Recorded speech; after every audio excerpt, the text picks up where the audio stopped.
কোনো নির্বাচনী জনসভা না আমার, আমি কোনো প্রার্থী না, আমার কোনো মার্কাও নেই, কোনো মার্কার পক্ষে আমি প্রচারণাও করি না। অতএব সকলের সমর্থন দরকার এমন কিছু না, সওয়াব দরকার, নেকি দরকার। আর আল্লাহর কথা একজনকে শুনাইলেও নেকি হয়, হয় কিনা বলেন? তো নেকি মাকসাদ, তাহলে আর অসুবিধা। একজন শুনলেও সমস্যা নাই, 1000 শুনলেও সমস্যা নেই। এই জন্য আমরা সবাই যারা দাঁড়িয়ে আছে, মাহফিলের যারা স্বেচ্ছাসেবক, তারা দাঁড়ানো ভাইদেরকে বসায় দাও, প্রত্যেকে ইনশাআল্লাহ মনোযোগ দিয়ে আল্লাহর কথা শুনলে বরকত। কোরআনুল কারীমের মধ্যে আল্লাহ তাআলা বলছেন, ওয়া ইযা কুরিআল কুরআনু ফাসতামিউ লাহু ওয়া আনসিতু লাআল্লাকুম তুরহামুন। আল্লাহর কোরআন যখন পড়া হয়, আল্লাহ বলছেন তোমরা মনোযোগ দিয়ে শোনো, ফাসতামিউ, এবং চুপ থাকো। আল্লাহ বলছেন যদি তোমরা আমার কথা মনোযোগ দিয়ে শোনো এবং চুপ থাকো, লাআল্লাকুম তুরহামুন, অবশ্যই তোমাদের উপরে রহমত বর্ষিত। আর রহমত বর্ষিত হবে মানে কি? তাফসীরের মধ্যে আছে আল্লাহ তাআলা তোমাকে আল্লাহর কথা মানবার তৌফিক, যোগ্যতা দান করবেন। শুনি তো আমরা সবাই, কিন্তু এটা মানা, বাস্তবায়ন করা, গ্রহণ করা, এটা কিন্তু অনেক বড় একটা আল্লাহর দেওয়া নিয়ামত, তৌফিক। আল্লাহ যাকে পছন্দ করে, ও হাদিসে আছে, নবীজি সাল্লাল্লাহু আলাইহি ওয়াসাল্লাম বলেছেন, মান ইউরিদিল্লাহু বিহি খায়রান ইউফাক্কিহু ফিদ-দ্বীন। আল্লাহ তাআলা নিজে যার ভালো চায়, তাকে আল্লাহ তাআলা দ্বীনের বুঝদান। নবীজি সাল্লাল্লাহু আলাইহি ওয়াসাল্লাম বলেছেন, ইজা আরাদাল্লাহু বিআবদিন খায়রান ইসতা'মালা। আল্লাহ তাআলা যদি কোনো বান্দার ব্যাপারে ভালো চান, ফয়সালা করে, তো আল্লাহই তাকে কাজে লাগায়। তো সাহাবায়ে কেরাম জিজ্ঞেস করছে, কাইফা ইস্তা'মিলু, ইয়া রাসূলুল্লাহ, তাকে কিভাবে কাজে লাগায়? তো আল্লাহর নবী সাল্লাল্লাহু আলাইহি সাল্লাম বলেন, আল্লাহ যার কল্যাণ চায় তাকে কাজে লাগায়, মানে কি? ইওয়াফিকুহু লিআমালিন সালিহিন ক্বাবলাল মাউত। আল্লাহ তাকে মৃত্যুর আগেই নেক আমল করার তৌফিক দান করে। এর দ্বারা বুঝা গেল আল্লাহ তারে পছন্দ। বিশ্ববিখ্যাত বুজুর্গ হযরত হাসান বসরি রাহমাতুল্লাহি আলাইহি, জগৎ বিখ্যাত বুজুর্গ ছিলেন, তাবেঈ ছিলেন, আউলিয়াদের সরদার ছিলেন। তিনি বলতেন, আমি যখনই কোনো নেক আমল করি, তখনই আমার দিলের মধ্যে কথার তৃপ্তি হয়, আমার কাছে শান্তি লাগে, আমার কাছে কথার আনন্দ লাগে যে নিশ্চিত আমার আল্লাহ এই মুহূর্তে এই নেক আমল চালু অবস্থায় আমাকে ভালোবাসতেছেন, পছন্দ করেছেন, এই জন্যই আমাকে নেক আমলের তৌফিক দিয়েছে। এই জন্য বান্দা আল্লাহর ইবাদত বন্দিগি, আল্লাহর কথা মানার তৌফিক পাওয়া, এটা ভিন্ন বিষয়। ভাত মাছ চাল ডাল, দুনিয়া সংসার বাজার বিল্ডিং, এটা ভিন্ন বিষয়।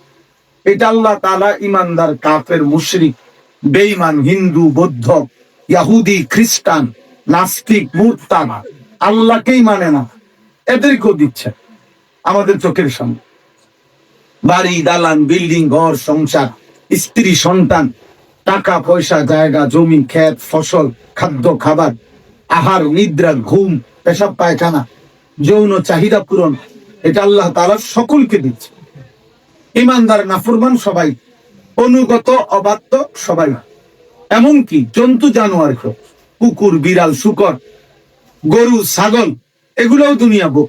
যে দুনিয়াতে আমরা ভোগ করি, ওই দুনিয়া কুত্তাও ভোগ, ওই দুনিয়া জানোয়ারও ভোগ, এই পৃথিবী ভোগ করে, এই আলো বাতাসই উপভোগ করে। অতএব দোস্ত, এটা কোনো আশ্চর্যের কিছু না, দুনিয়া ভোগ করা কোনো অবাক কিছু নয়, এটা আল্লাহ তাআলার একটা স্বাভাবিক বিষয়। 2 পয়সার মূল্য আল্লাহর কাছে দুনিয়ার নাই।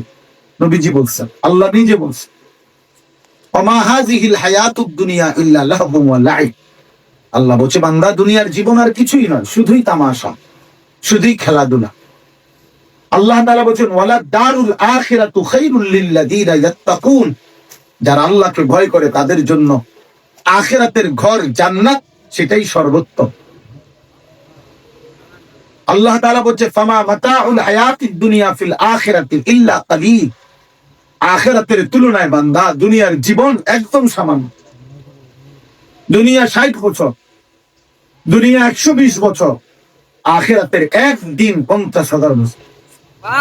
কোরআন শরীফের আয়াত, 50,000 সান, 50,000 বছর। আখিরাত অনেক লম্বা, দুনিয়া তামাশা।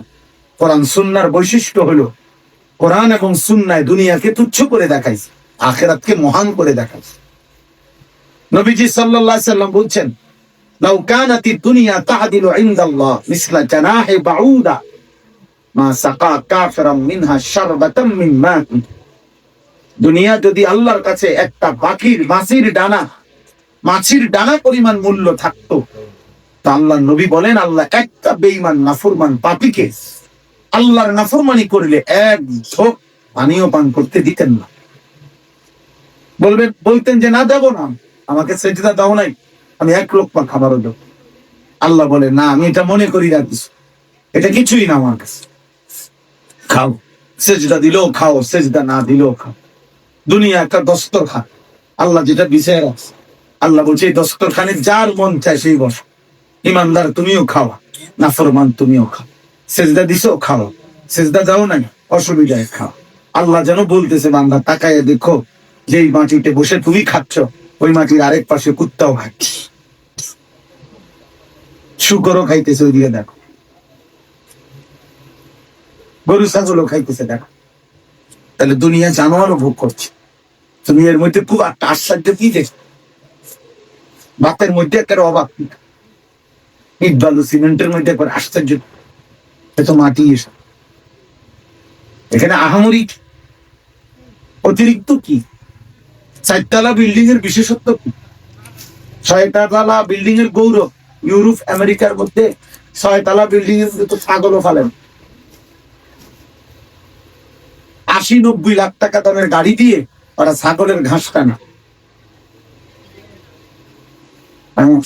ইউরোপের মানুষ হেলিকপ্টার দিয়ে সার দেয় খেতে।